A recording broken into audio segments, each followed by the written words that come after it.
जी TV के serial Kundali Bhagya में प्रीता का रो रो कर बुरा हाल हो रहा है। असल में उसकी बहन सृष्टि अब कोमा में चली गई है। ये खबर सुनते ही कोई भी बहन अपनी बहन के दूर जाने के डर से रोएगी ही।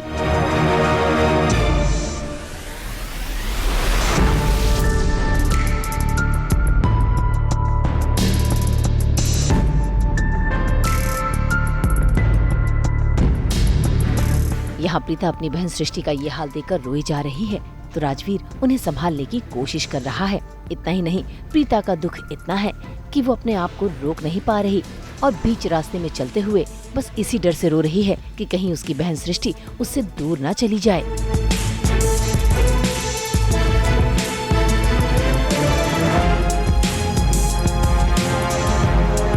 भाई रोते रोते तो प्रीता का इतना बुरा हाल हो गया है कि वो कहीं पर भी बेसुध हो सकती है।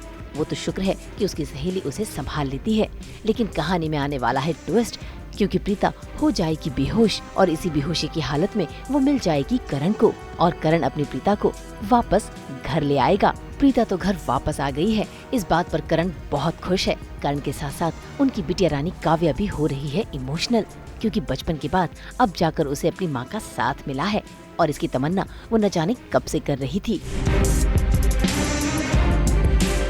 बच्चों का और माँ का जो कनेक्शन होता है, चाहे वो बेटा माँ का हो या बेटी माँ का हो, तो माँ का तो फिर कनेक्शन है ही इतना नाजुक और इतना प्यारा और इतने अच्छे इमोशंस हैं ये वाले कि ये तो कभी फेल होते ही नहीं है।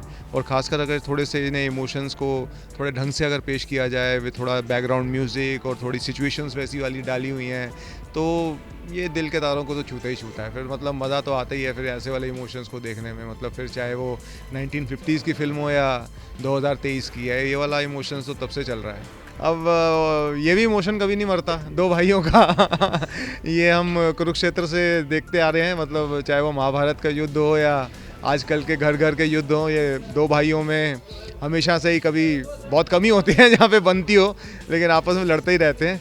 तो ये वाला इमोशंस भी हमेशा काम करता है तब क्योंकि प्रण इसी ने लिया है। करण नहीं बोला था कि मैं कुछ भी हो जाए मैं प्रीता को वापस लेकर आऊँगा, कसम खाता हूँ। ये काफ़ी टाइम पहले हमने शूट भी किया था और उस चक्कर में काफ़ी सारे हमने डिटेक्टिव भी हायर करता है, वहाँ जाता भी है, उसको लेकर जाता है, दिखाता है। उसके बाद कई चीज़ें उसके साथ में हुई जहाँ पर इसने बड़ी कोशिश की है उसको ढूंढने की और अल्टीमेटली उसको ये मिल जाती है। तो ये तो फिर मतलब वो वाली बात है कि एक बार जो ठान लिया उसे पूरा करना ही करना है। फिर हाँ हो ही रहा है मगर वही कह रहा हूँ, जाने अनजाने कुछ ना कुछ तो हो ही रहा है। जैसी मतलब जो प्रथाएं होती हैं, जो भी एक रूल्स एंड रेगुलेशन, जो नियम होते हैं एक पूजा के, वो सारे पूरे हो रहे हैं। मतलब वो चाहे जाने अनजाने हो, चाहे कैसे भी हो, कैसे ना हो, वो पूरे हो जाते हैं हम तो लेकर आते हैं आपके लिए 24/7 एंटरटेनमेंट। तो अगर आपको ये वीडियो पसंद आया है, इसे लाइक करें, कमेंट देके अपनी राय ज़रूर दें। और अगर आप ये वीडियो फेसबुक पर देख रहे हैं तो हमारे फेसबुक पेज को फॉलो ज़रूर करें और ऐसे ही एक्सक्लूसिव कंटेंट के लिए हमारे चैनल को सब्सक्राइब ज़रूर करें। नाम तो आप सब जानते ही हैं ना, सास, बहू और बेटियाँ, जहाँ हम लेकर आते हैं आपके लिए एंटरटेनमेंट वाली गुड न्यूज़।